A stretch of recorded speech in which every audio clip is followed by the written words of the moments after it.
Hi everybody, welcome back to the Coffee Break. Doug here. Hope it's been a fine day for you. How many choices did you make when you got out of bed this morning?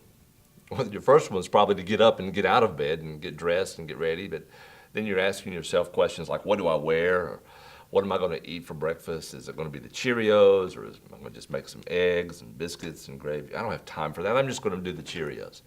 I mean, what are the choices that you make each and every day? Many of these choices we don't realize that we're making, but we make them all the time. They are choices, but some choices are a little bit more complex. Some choices say, do I take this new job opportunity before me? Or will I actually choose to make a stand for what I believe in today?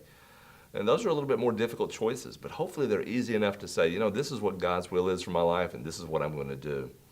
We've all had the opportunities to make all kinds of choices that dealt with spiritual issues and choices that dealt with not much more than what we're going to eat.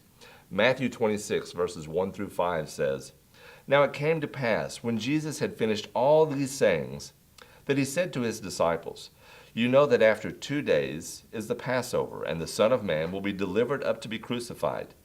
Then the chief priests, the scribes, and the elders of the people assembled at the palace of the high priest, who was called Caiaphas, and plotted to take Jesus by trickery and kill him. But they said, 'Not during the feast, lest there be an uproar among the people.'"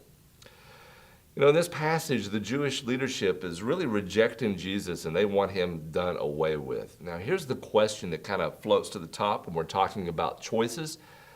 What were the choices these guys were making?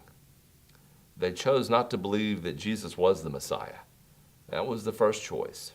But that they truly believed not to believe in him? Or was it maybe they were doing things that benefited themselves and they didn't want Jesus to take any of that away from them? Or maybe they just truly didn't believe. In any case, they chose to reject Christ. They chose to have him crucified. But they knew that he had a great following, and they didn't want to do it in such a way that there would be an uproar among the people. So even in the day of Jesus, just like today, there's a lot of choices that we make. Some of the questions that we have to ask for the choices: are you willing to take a stand for Jesus today? Are you willing to give it your all, no matter what is asked, for Christ? What's your choices?